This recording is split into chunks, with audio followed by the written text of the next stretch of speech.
जय श्री श्याम भक्तों, शीतला माता की कथा का आज हम स्मरण करेंगे। बोलिए शीतला माता की जय।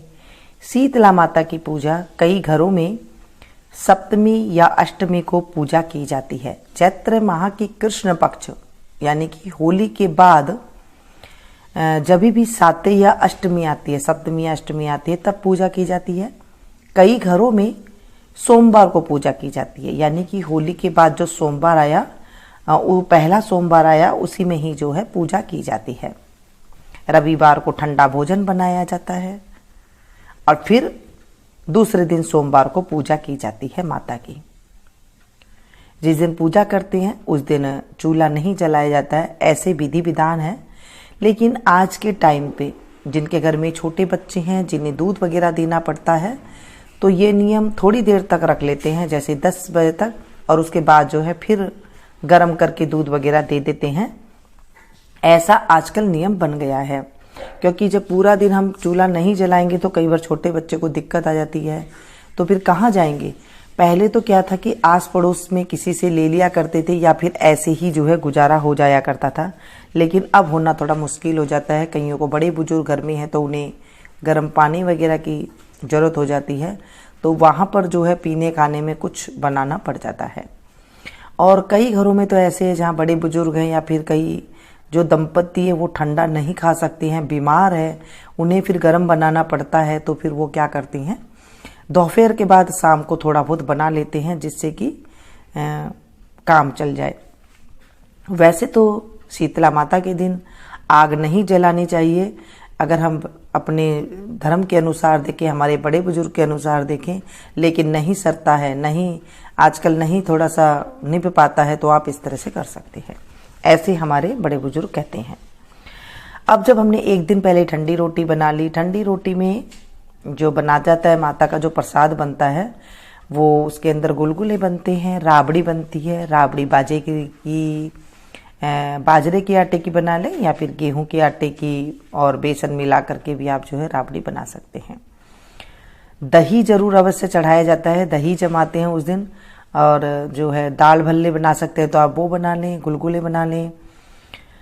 और साथ में जो है जो भोजन आप ठंडा करना चाहें वो आप ठंडी रोटी वगैरह आप बना सकते हैं। पूरी है, जो भी चीज़ आप खाना चाहें वो आप बना सकते हैं। लेकिन दूसरे दिन ठंडा ही भोजन करना होता है। अब जिस दिन हमें पूजा करने जाना है, उस दिन क्या करें, उस दिन सुबह सवेरे एक थाली लगाते हैं। थाली के अंदर अब अगर आपके यहाँ पर कुंडारे भरते हैं, जैसे मिट्टी के आते हैं करवे जैसे जो छोटे छोटे होते हैं, प्लेट जैसी, अगर वो भरते हैं तो आप वो ले लें। नहीं तो कईयों को तो कागज जो है उन्हें फाड़ करके ले लेते हैं। इस तरह से जो है बड़े बड़े शहरों में, फ्लैट में जो रहते हैं वहाँ पर ऐसे कर लेते हैं, कागज से करके। जहाँ शीतला माता का मंदिर है वहाँ पर जा करके पूजा करते हैं। कई लोगों के घरों में पूजा करते हैं। जैसे आपके रीति रिवाज है वैसे ही करना, किसी को देखकर सुनकर बिल्कुल भी मत करना। अगर आपके घर में जैसे पूजा की जाती है वैसे ही करना चाहिए। अगर आपको नहीं पता तो जैसे आप किसी को देख रही हैं, एक को देख लिया, फिर आपका नियम भी वैसे ही हो जाएगा जैसे आप एक बार आपने कर लिया है, ऐसे इसकी मान्यता है। उस दिन जिस दिन बासुड़ा है उस दिन सुई नहीं पिरोनी चाहिए।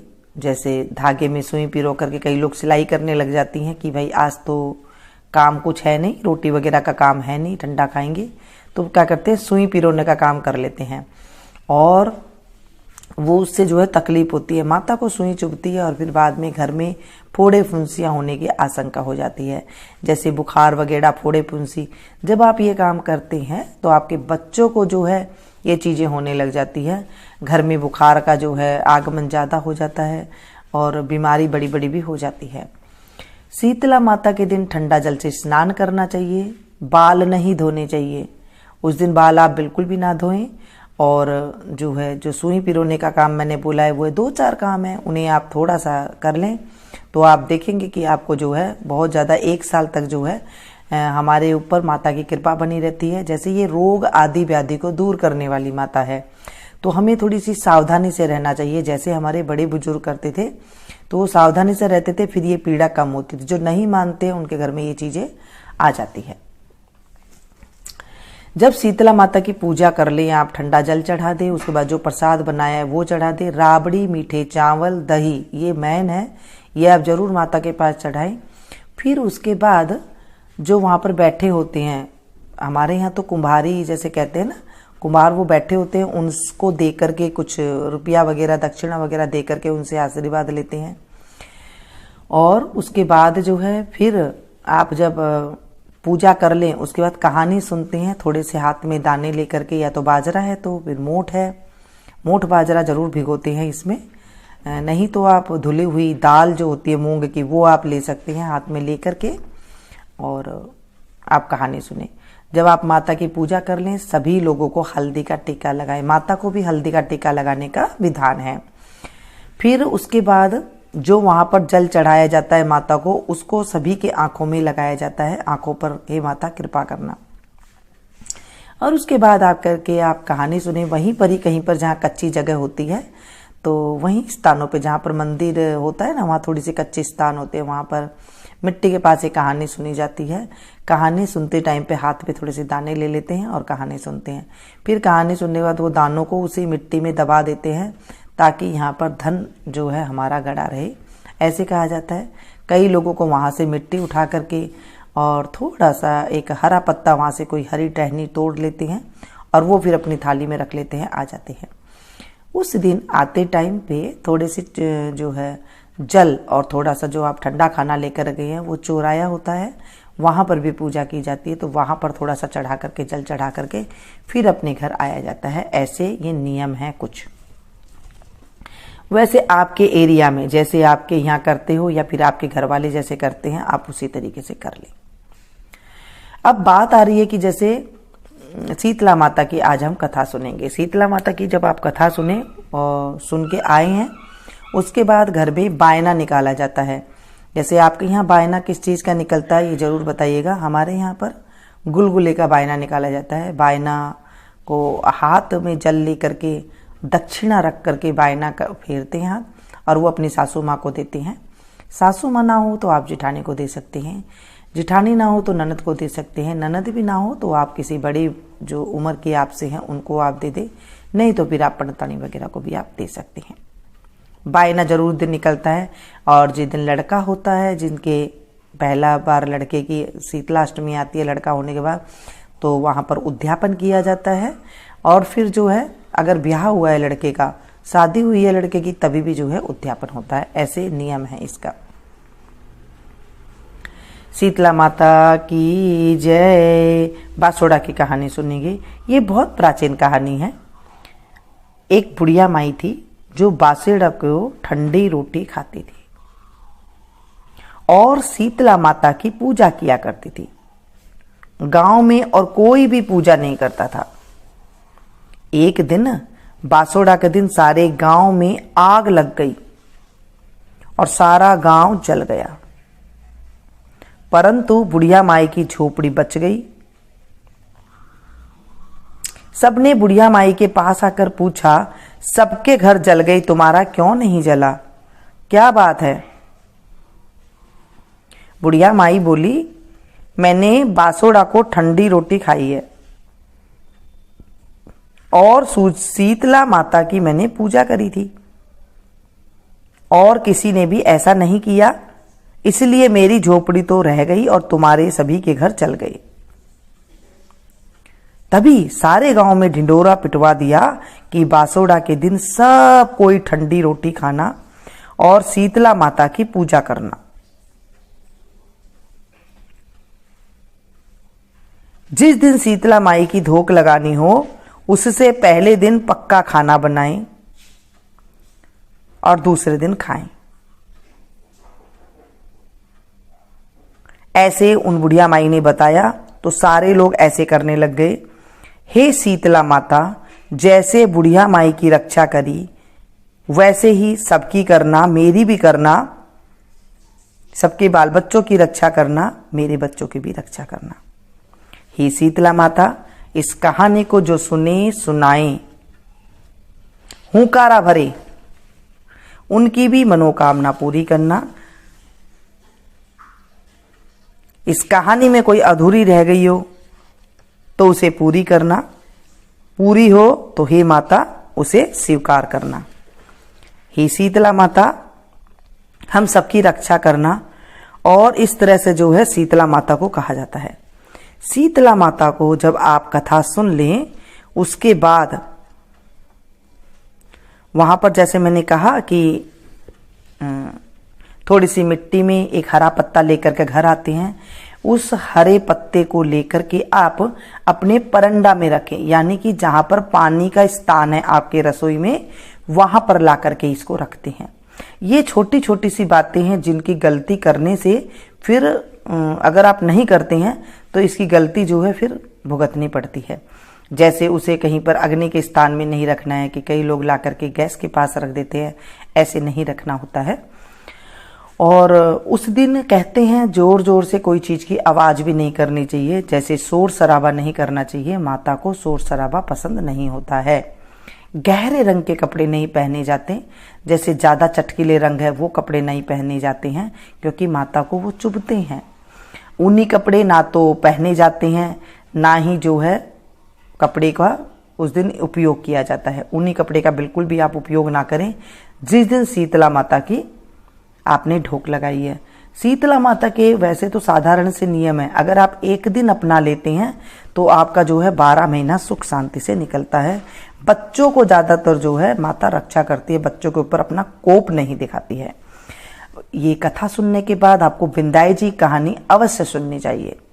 बोलिए शीतला माता की जय, विनायक जी महाराज की जय। एक छोटा सा लड़का अपने घर से लड़कर निकल गया और बोला कि आज मैं विनायक जी से मिलकर ही घर पर आऊंगा। लड़का चलते चलते उजाड़ में चला गया, सूनी जगह है वहां पर चला गया।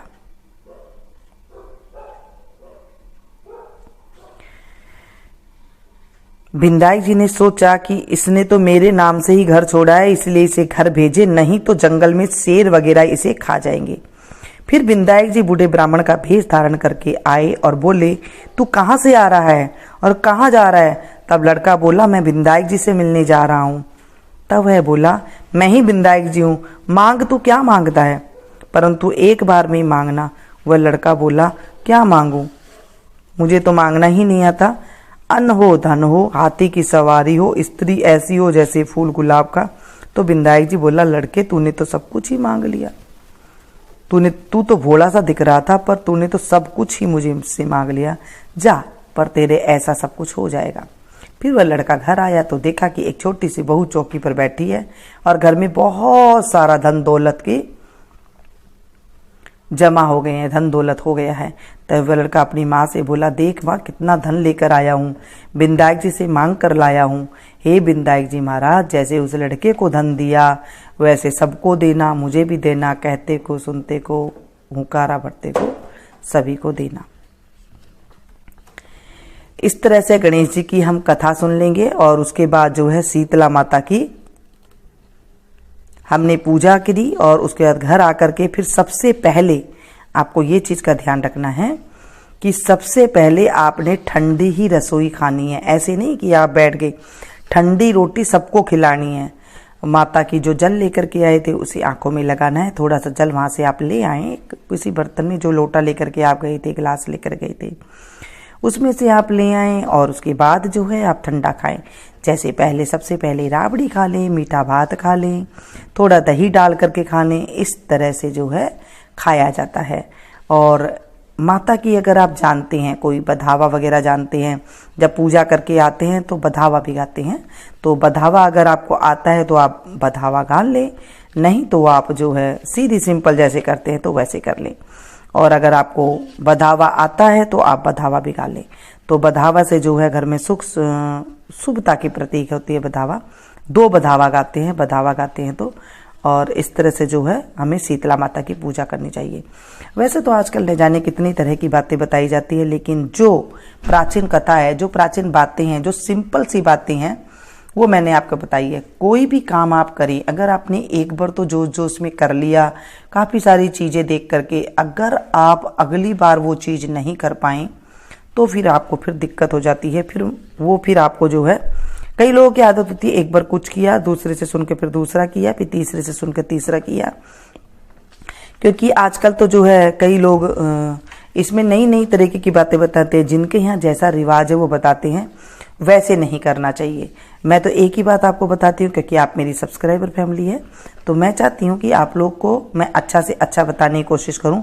ज़्यादा जो जिंदगी में भटकाव करता है, यानी कि इधर से इधर, इधर से इधर सुनता है, इधर से इधर करता है, तो फिर उसकी ज़िंदगी में जो है भटकाव ही रह जाता है। इसलिए भगवान के सामने बिल्कुल सिंपल बन के, नस्त मस्तक होकर के, आपको ज़्यादा कुछ करना है तो माता के सामने आप गिड़गिड़ाएं, उनसे आप माफ़ी मांगे कि हमसे कोई भी गलती हो गई हो उसे माफ़ करें और हमारी गलती को क्षमा करें, अपनी नाक रगड़ें, आप गिड़गिड़ाएं।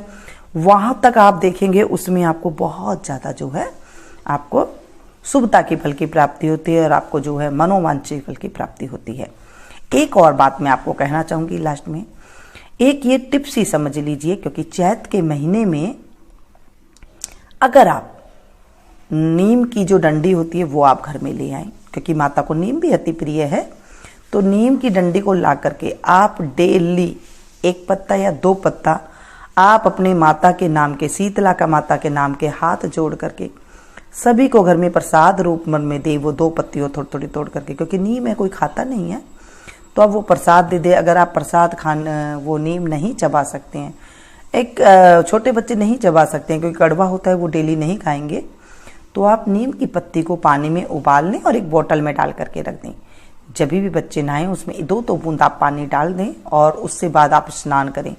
आप देखेंगे ये जो 1 महीना चैत का महीना होता है, इसमें आप ये करके देखिए। चैत के महीने में कहते हैं गुड़ का सेवन नहीं करना चाहिए, थोड़ी मात्रा में। अगर आपने किया है, आप करते हैं हमेशा कि मुझे सब चीज़ गुड़ से ही पसंद है, चैत के महीने में ना करें, क्योंकि कई महीने ऐसे होते हैं जिनमें कई चीज़ नहीं खाई जाती है। चैत के महीने में चने का प्रयोग ज़्यादा करें, जैसे सूखे भुने हुए चने होते हैं उनका प्रयोग आप ज़्यादा करें, तो उससे जो है हमारा शरीर जो है निरोगी रहता है। अगर ऐसी मेरी जानकारी अच्छी लगती हो आपको, तो आप लोग इसे लाइक जरूर करें और इसे अपनों के साथ जरूर शेयर कीजिएगा, ताकि उनको भी फायदा मिल सके। मिलती हूँ फिर से एक नई वीडियो में नई जानकारी के साथ। बोलिए शीतला माता की जय।